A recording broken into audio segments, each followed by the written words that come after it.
foi uma vitória do povo brasileiro. É uma vitória dos aposentados que foram roubados e que exigem respeito. Foi uma decisão constitucional.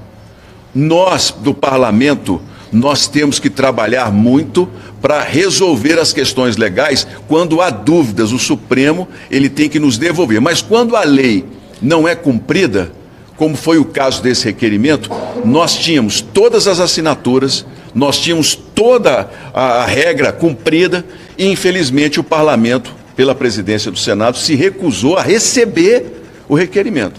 Então, nós recorremos ao Supremo como um direito constitucional a ser cumprido. Essa é a função do Supremo Tribunal Federal. Quando a Constituição não é respeitada, o Supremo tem de agir. Para isso nós criamos um Supremo nesse país, especialmente, não para interferir nos nossos trabalhos. Eu sou contra. Eu não gosto dessa ideia de constantemente o Supremo estar dando decisões, interferindo no trabalho do parlamento, como foi nas quebras de sigilo. Foi uma decisão política, uma decisão que veio apenas para atender, a meu ver, o governo e que atrasou a nossa investigação e muito para esclarecer se pessoas são inocentes ou são culpadas, porque nós não estamos fazendo nenhum juízo antecipado. Agora, quando nós temos todos os requerimentos preenchidos, nós temos todas as exigências cumpridas e a casa não recebe, nós recorremos e digo mais, foi uma vitória constitucional. O ministro André Mendonça deu uma decisão correta de acordo com a Constituição. E em momento algum ele sinalizou se seria contra ou a favor. Cumpriu exatamente o rito e eu digo, uma decisão como essa devolve um pouco da confiança que a população brasileira quer ter no Supremo Tribunal Federal. Porque hoje as decisões que nós temos nas várias instâncias de ministros, de vários deles, não todos, gera uma desconfiança na população brasileira de que a Corte não seja totalmente isenta. Isso é muito ruim para o país. O ministro André Mendonça mostrou que a Constituição pode ser cumprida em todos os aspectos, independentemente dos personagens envolvidos. Nós não recebemos ainda a resposta oficial do Supremo Tribunal Federal. E, dado o prazo, não havendo uma manifestação, nós vamos oficiar o ministro Edson Fachin, que é o presidente da Casa. Por se tratar de um número público que estava à disposição do Supremo, pago com dinheiro público, é preciso que se identifique quem estava usando. Essa é uma questão que a CPMI vai receber e que nós podemos manter, inclusive, dentro das atribuições, porque é nosso direito questionar e investigar, e mais tarde essa informação pode ser usada ou não no relatório, dependendo das ligações que nós encontrarmos entre Daniel Vorcaro, os descontos do INSS e a participação de políticos ou de entes do Judiciário. Hoje, eu oficiei ao ministro André Mendonça naturalmente, uma nova manifestação como presidente, primeiro esclarecendo a questão do que foi colocado pela Polícia Federal de dados reinseridos. É bem importante dizer que a CPMI não depende do Judiciário para quebrar sigilo de ninguém. E ali nós colocamos na sala cofre para evitar, e não houve vazamento. Quando surgiu a possibilidade, imediatamente se tomou uma providência pela responsabilidade que a gente tem, e eu pedi ao ministro um prazo, porque agora, diante dessa prorrogação, é fundamental para nós manusearmos o que está ali nas quebras de sigilo, até para a gente poder ter uma noção clara se há ou não envolvimento com relação ao INSS. Porque nós estamos trabalhando, gente, com hipóteses. Hipóteses são linhas de investigação. Nós só podemos dizer se há envolvimento, se há culpa ou não em determinada área, quando nós temos documentos. E eu falo com clareza, eu não posso dizer que determinada pessoa seja culpada ou inocente. Por quê? Sem provas, não é possível que a gente traga uma resposta efetiva para indiciamento. Então agora, eu espero que o mais breve possível, esses documentos do Vorcaro sejam devolvidos à CPMI, para que a gente possa, vão ser colocados novamente na sala cofre, para que a gente tenha clareza de que os vazamentos não são feitos pela nossa comissão, nós temos responsabilidade nos dados e vamos trabalhar. Temos mais, pelo menos 2 meses, porque eu volto a dizer, se surgirem fatos novos, nós podemos ir até 120 dias com essa comissão. Nós não temos medo de enfrentar qualquer que seja a investigação necessária. Ainda não temos, mas eu acredito que nos próximos dias esses documentos sejam devolvidos, até por conta dessa nossa manifestação e pedido junto ao ministro. Presidente, o senhor não teme esvaziamento da comissão, considerando que já estamos na sexta agora, oitiva cancelada? Como é que os senhores planejam compensar essa questão? Nós estamos tendo os cancelamentos de uma forma normal. Uma investigação da Polícia Federal, por exemplo, uma investigação em qualquer inquérito, trabalha com o prazo que eles têm indeterminado. Nós temos um prazo e essas falhas vão ser repostas. Eu volto e digo para vocês, nós vamos trabalhar agora buscando testemunhas, pessoas que participaram, assistiram, tiveram alguma informação e que não são investigadas. Essas pessoas têm a obrigação de vir e os habeas corpus têm sido dados nesse sentido, de virem para ficar calados diante daquilo que possa incriminá-los. Então nós vamos trabalhar, agora eu e o relator, vamos sentar e naturalmente vamos redesenhar. Porque uma coisa era nós temos que acabar a CPMI na próxima quinta-feira com o relatório. Agora é essa decisão que é uma vitória para o povo brasileiro, que essa CPMI é do povo brasileiro. Vocês sabem que nós somos a CPMI com a maior audiência na história desse Congresso. Não há na história do Congresso Nacional uma CPMI que tenha a quantidade de pessoas acompanhando e assistindo a nossa CPMI.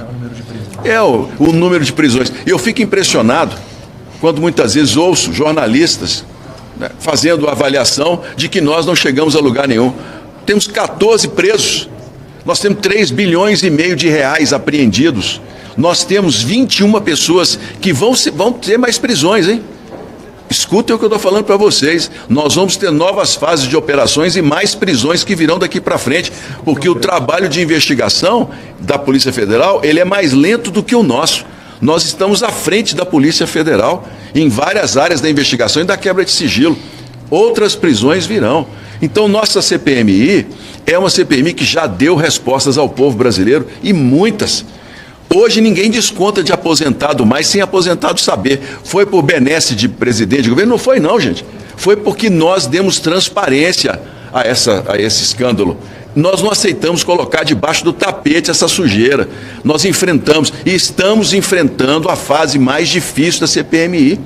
Mas nós vamos trabalhar, porque essa investigação vai dar respostas ao Brasil. Escutem o que eu estou falando. Nós temos um grupo aqui de parlamentares que estão compromissados com a verdade. E não adianta querer desqualificar a mim, desqualificar o relator, desqualificar as provas. Não vai resolver, porque esse escândalo é muito maior do que essa tentativa. E nós não podemos simplesmente agir de outra maneira, senão investigar com muita firmeza e com muita coragem. A decisão do ministro André Mendonça determina que a leitura tem que ser feita em 48 horas. E, sendo lida, a decisão de prorrogação é da minoria. Então, a minoria é quem dirá. O nosso requerimento já fala em 120 dias. Então, esse prazo já está estipulado. Eu busquei toda e qualquer forma de diálogo com o presidente do Senado. Me coloquei à disposição, busquei trabalhar em conjunto, coloquei a necessidade de nós prorrogarmos por conta dos atrasos, das blindagens que nós tivemos de requerimentos que nos impediram de investigar pessoas que estão no núcleo de todo esse escândalo, mas infelizmente não obtive qualquer resposta. Então agora nós vamos agir com a independência que a comissão me permite como presidente e a nós como parlamentares. Nós vamos seguir o nosso calendário. A hora do diálogo efetivo sobre prorrogação ou não já passou. Agora é a determinação que tem que ser cumprida dentro daquilo que nós propusemos desde o início. Senador, o senhor falou em mudança de posicionamento em relação aos habeas corpus, né? Sim. Tem mais pelo menos 60 dias pela frente. O que vocês pretendem fazer para que o trabalho seja mais efetivo mesmo, né? Porque se as pessoas não estão vindo, o que a gente sente é que não está andando. Olha, nós já andamos muito. Nós temos aqui praticamente 4 meses de muito trabalho. O relator, nós estamos conversando hoje sobre a questão dos indiciamentos. Vocês vão ter uma surpresa no trabalho que essa comissão fez em relação a isso. Agora, nós chegamos ao ponto mais difícil do nosso trabalho, que é o envolvimento de parlamentares, é o envolvimento de membros do judiciário, é o envolvimento de pessoas milionárias que têm grandes advogados e amizades nesse país. São decisões do Supremo que, infelizmente, nessa questão dos investigados, vão contra a nossa posição. Agora, eu falo para vocês com muita tranquilidade, se a CPMI terminasse quinta-feira, nós teríamos cumprido com a nossa obrigação. Porque o principal relatório é o povo saber o que nós fizemos aqui. Pergunte a qualquer aposentado no Brasil, nas praças onde eles ficam, no dia a dia, trabalhando. Pergunte a um aposentado de Maceió, a um aposentado de Roraima, de Belo Horizonte, do Rio de Janeiro, de Brasília, de Rondônia, de Porto Alegre. Pergunte aos aposentados. Você sabe o trabalho da CPMI? Vocês vão observar que o relatório está na mesa do povo brasileiro. Esse era o nosso objetivo e essa é a nossa obrigação. Aqui ninguém escondeu nada de ninguém.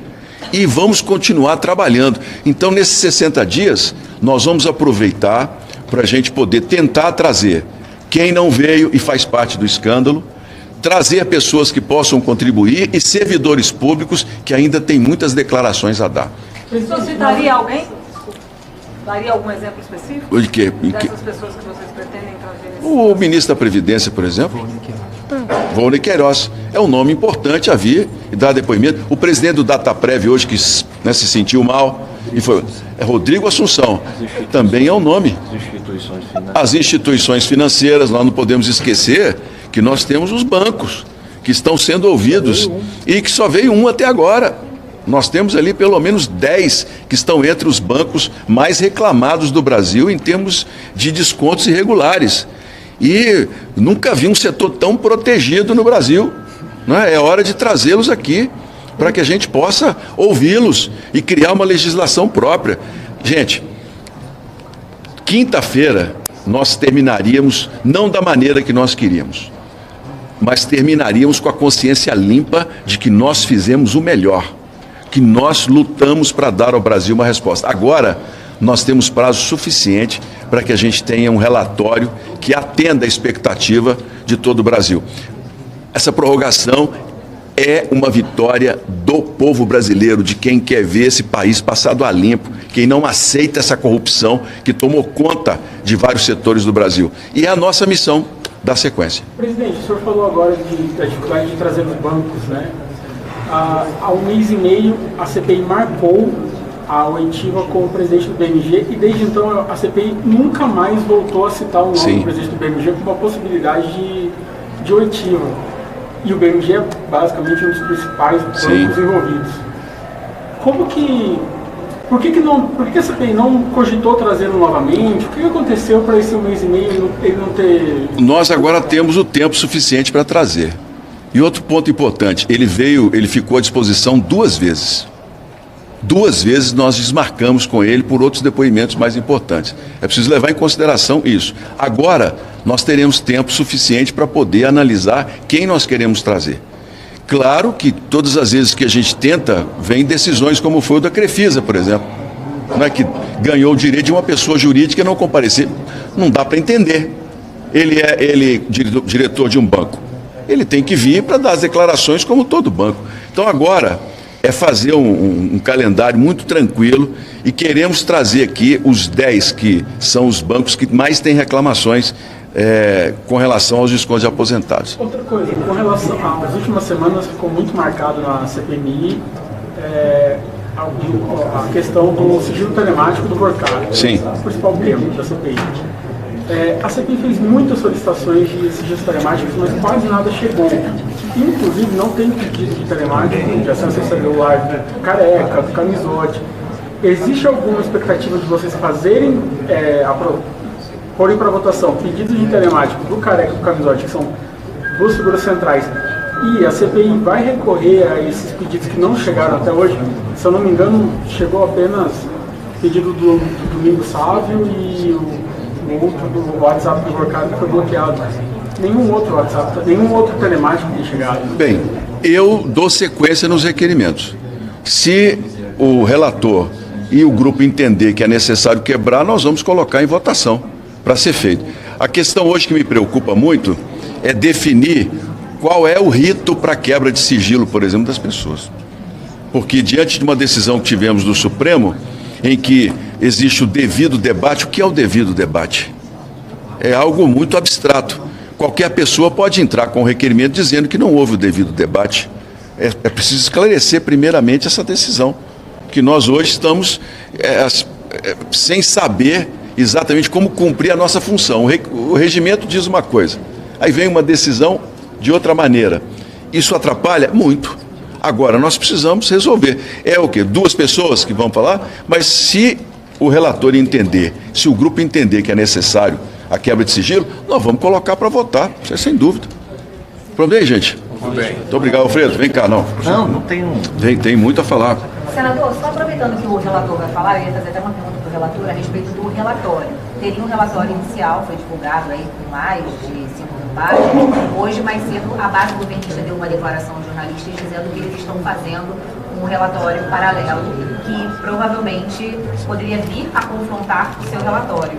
E aí eu queria saber como é que vai ficar esse relatório, se vai dar continuidade a partir dele, se vai ser feito do zero, e como é que é o posicionamento diante desse provável relatório paralelo por parte da base. Primeiro eu quero parabenizar o ministro André Mendonça pela coragem de corrigir uma omissão que prejudica o povo brasileiro.